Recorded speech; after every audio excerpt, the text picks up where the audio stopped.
ये है news network.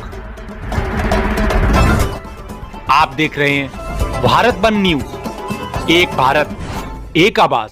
Sultanpur योगी सरकार में कैबिनेट मंत्री और सुभाषपा अध्यक्ष ओम प्रकाश राजभर ने सोमवार को सुल्तानपुर में अपने दौरे के दौरान पंचायत चुनाव को लेकर बड़ा बयान दिया। उन्होंने कहा कि पंचायत चुनाव छोटे छोटे चुनाव होते हैं जो कार्यकर्ता विधायक या सांसद का चुनाव नहीं लड़ सकते। वे इन चुनावों के जरिए अपनी राजनीतिक जमीन मजबूत कर सकते हैं।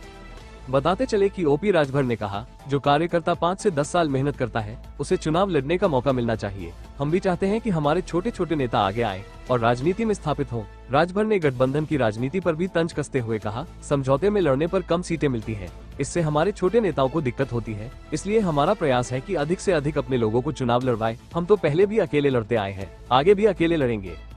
तो वही लोकसभा में नेता प्रतिपक्ष राहुल गांधी पर निशाना साधते हुए राजभर ने कहा, जब वे विदेश जाते हैं तो भारत को बदनाम करते हैं। 60 साल सरकार में रहे तो विदेश नीति को मजबूत क्यों नहीं बनाया? अगर तब बेहतर नीति बनाई होती तो आज यह नौबत न आती। शिक्षा व व्यवस्था पर बोले अब शिक्षक निभा रहे जिम्मेदारी। राजभर ने प्राथमिक शिक्षा पर मुख्यमंत्री योगी आदित्यनाथ की सोच को सराहा। उन्होंने कहा, मुख्यमंत्री का कहना है कि बच्चों में अलग अलग प्रतिभाएं होती है, कोई खेल में, कोई नृत्य में, कोई पढ़ाई में। आज स्कूलों की स्थिति पहले से बेहतर हुई है। शिक्षक जिम्मेदारी निभाए, सुविधाएं मुहैया कराई जा रही है। साथ ही साथ अवगत कराते चले कि ओम राजभर ने कहा, हमारे महापुरुषों को इतिहास से विलुप्त करने का प्रयास हुआ, लोगों को जानकारी नहीं दी गई। एनडीए सरकार अब उनके जीवन और योगदान को सामने लाने के लिए अभियान चला रही है ताकि नई पीढ़ी उन्हें जान सके। ओपी राजभर ने कहा, मुख्यमंत्री की स्पष्ट सोच है सबका साथ, सबका विकास। प्राथमिक शिक्षा को मजबूत करना हमारा पहला स्टेज है। सरकार चाहती है कि प्राथमिक स्कूलों बच्चों को आधुनिक सुविधाएं मिले ताकि वे गुणवत्तापूर्ण शिक्षा पा सकें और आगे बढ़ें।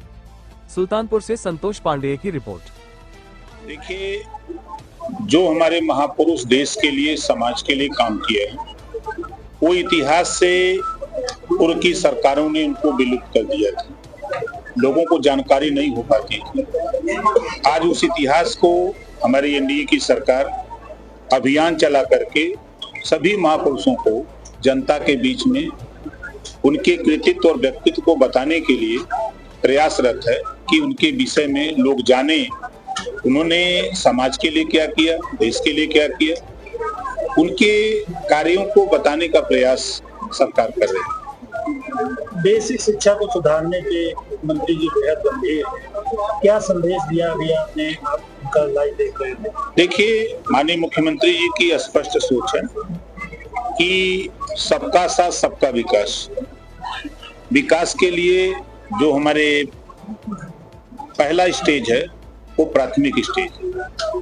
तो जो शुरुआत बेसिक शिक्षा विभाग के द्वारा जो हमारे बच्चे हैं उनको बेहतर शिक्षा हो, क्योंकि हम लोगों ने देखा है कि हम लोग खुद गवाह हैं कि प्राथमिक विद्यालय से पढ़कर ही यहाँ तक आए हैं।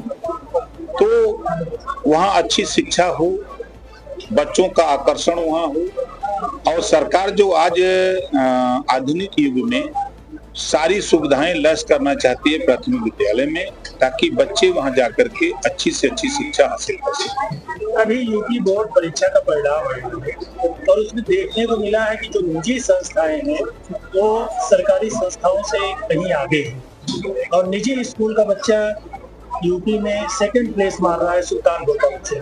कि जैसा कि अभी माननीय मुख्यमंत्री जी ने कहा ना कि बच्चों में अलग अलग प्रतिभाएं हैं। कोई खेल के प्रति जागरूक है, कोई नृत्य के प्रति जागरूक है, कोई शिक्षा के प्रति जागरूक है, तो कोई किसी चीज के लिए अलग अलग सबकी प्रतिभाएं हैं। सरकार प्रयासरत है बेहतर करने के लिए।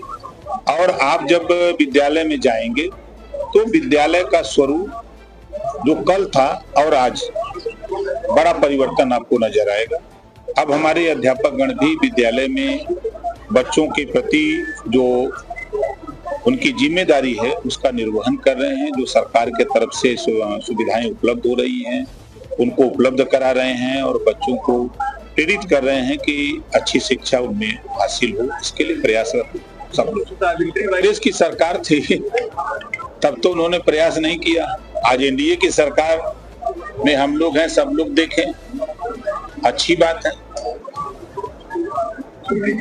अगर निकाय चुनाव नहीं हो रहा है, पंचायत चुनाव हो रहा है। पंचायत चुनाव देखिए छोटे छोटे चुनाव होते हैं और जो कार्यकर्ता एमएलए नहीं लड़ सकता, एमपी नहीं लड़ सकता, तो पंचायत चुनाव लड़ सकता है। तो उसका कम से कम 5 साल मेहनत करता है, 10 साल, तो उसको भी लड़ने का मौका मिलेगा। और जब समझौते में पंचायत चुनाव लड़ते हैं तो कम सीटें मिलती हैं, तो दिक्कत होती है छोटे नेताओं को। तो इस नाते प्रयास सबका होता है कि हम ज्यादा से ज्यादा अपने नेताओं को चुनाव लड़ाएं। हम तो अकेले लड़ते ही आए हैं, अकेले लड़ेंगे। बंजारा समाज काफी सक्रिय हो गया कि पंडित दीनदयाल उपाध्याय जी की बात हो, चाहे बाबा साहब डॉक्टर अम्बेडकर जी की बात हो, चाहे हमारे जो भी महापुरुष हैं, जो निचली पायदान पे व्यक्ति है वहां तक सुविधाएं पहुंचे, और सुविधाएं वहां तक पहुंचाने के लिए रोटी, कपड़ा, मकान, शिक्षा, दवाई, उसको जागृत करना पड़ेगा। उसको अपने अधिकार के प्रति बाबा साहब डॉक्टर अम्बेडकर जी ने संविधान में उसको क्या व्यवस्था दी है उसको बताना पड़ेगा। तो निश्चित है कि गुलामों को गुलामी का एहसास करा दिया जाए तो गुलाम अपनी बीड़ी की जंजीर तोड़ने के लिए छटपटा उठेगा। देखिए, कभी कभी लोग दीवार बनाना शुरू करते हैं और अंतिम क्षण में जब वो मस्जिद का रूप देते हैं, जब मस्जिद का रूप दिया होगा तब फिर कंप्लेन हुआ होगा, केसन दे जांच होगी, FIR होगा तो कार्रवाई होगी। व्यक्तिगत बयान है ये, सरकार का बयान कोई ऐसा बयान नहीं सरकार की तरफ से, वो व्यक्ति का बयान है। अब व्यक्ति के बयान को लेकर के अगर अखिलेश जी कर रहे हैं तो अखिलेश जी तो अम्बेडकर बन रहे थे, हल्ले के झोरा झपड़ लौट गए। राजनीति में आरोप प्रत्यारोप होते हैं, लेकिन माँ बाप को बीच में नहीं लाया जाता है। फिर ट्विटर से गायब हो गए, तो अब उनके जिम्मे कोई काम नहीं है। उनके जिम्मे एक ही काम है कि विरोध में बैठ करके कभी ट्विटर पर, कहीं पे प्रेस वार्ता करके यही करते रहें, और कोई काम नहीं बचा। देखिए, अब राहुल जी तो एक ऐसे व्यक्ति हैं, ऐसे नेता हैं कि जब भी जाते हैं विदेश में तो भारत को कटघरे में खड़ा करते हैं। जब उनकी सरकार यहाँ 60 साल तक थी तो उन्होंने क्यों नहीं विदेश नीति अपनी बढ़िया बनाई? पावर तो उनको जनता ने दे रखा था, उनकी पार्टी को।